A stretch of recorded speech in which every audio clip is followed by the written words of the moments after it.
নমস্কার বন্ধুরা, সবাই কেমন আছেন? আজ আমি রান্না করব কাতলা মাছ। তো কাতলা মাছটা আমি একটু অন্যরকমভাবে রান্না করব, তো আপনারা সবাই দেখতে থাকুন। কাতলা মাছটার সাথে আমার একটা কাতলা মাছের মাথাও ছিল অর্ধেক, সেটাও আমি দিয়ে দেবো।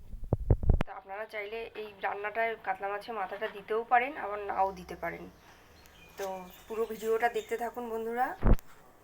প্রথমে একটা কড়াই নিয়ে কড়াইয়ের মধ্যে আমি মাছগুলো দিয়ে দেবো। এবারে এর উপর দিয়ে পেঁয়াজ কুচি, টমেটো কুচি, দুটো টমেটো আমি কুচি করে নিয়েছি, দুটো পেঁয়াজ কুচি করে নিয়েছি, আমি দিয়ে দেব। এবার মশলার জন্য নিয়েছি কয়েক টুকরো আদা কুচি, কয়েকটা রসুন আর কয়েকটা কাঁচা লঙ্কা। আমি কাঁচা লঙ্কাটা একটু পাকা নিয়েছি। তো আমি এটা মিক্সিতে পেস্ট করে নেব। মশলাটা আমার পেস্ট হয়ে গেছে, এবার মশলাটা আমি দিয়ে দেব। এবার সামান্য পরিমাণে একটু ধনে গুঁড়ো আমি দিয়ে দেব।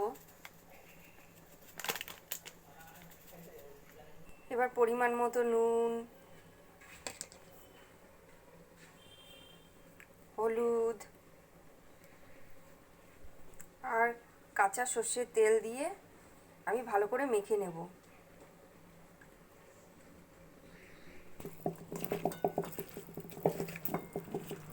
ভালো করে আমার মাছটা মাখানো হয়ে গেছে। এবার সবশেষে মিক্সির বাটি ধোয়া জল একটু আমি উপর দিয়ে দিয়ে দেব, যাতে সেদ্ধটা ভালোভাবে হয়। এবার গ্যাস জ্বালিয়ে বসিয়ে একটু নাড়িয়ে চাড়িয়ে দিয়ে ভালো করে নাড়িয়ে দিয়ে ঢেকে রেখে দেব। এবার গ্যাস কমিয়ে মিনিট 10 ঢেকে রেখে দেব। এই রান্নাটা পুরো অল্প আঁচে হবে। 10 মিনিট পরে ঢাকনা খুলে একটু মাছগুলো আমি নাড়িয়ে নেব, যাতে নিচ থেকে লেগে না যায়।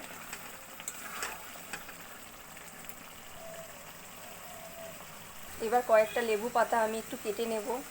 লেবু পাতাগুলো আমি এইভাবে চিড়ে নিয়েছি। এবার আমি মাছের মধ্যে দিয়ে দেব লেবু পাতাগুলো।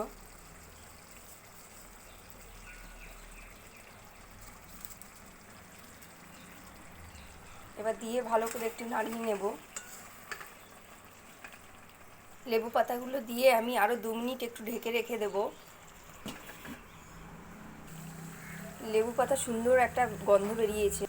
এভাবে আপনারাও বানিয়ে দেখুন, খুব ভালো লাগবে। আমার কাতলা মাছের চচ্চড়ি একদম রেডি বন্ধুরা।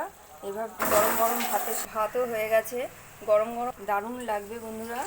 আপনারাও এভাবে বানিয়ে দেখুন, খুব ভালো লাগবে। আমার ভিডিওটি ভালো লাগলে লাইক, শেয়ার, কমেন্ট, সাবস্ক্রাইব করে দেবেন। ভালো থাকবেন সবাই, সুস্থ থাকবেন। তো আজকের মতো বন্ধুরা এই পর্যন্ত, টাটা।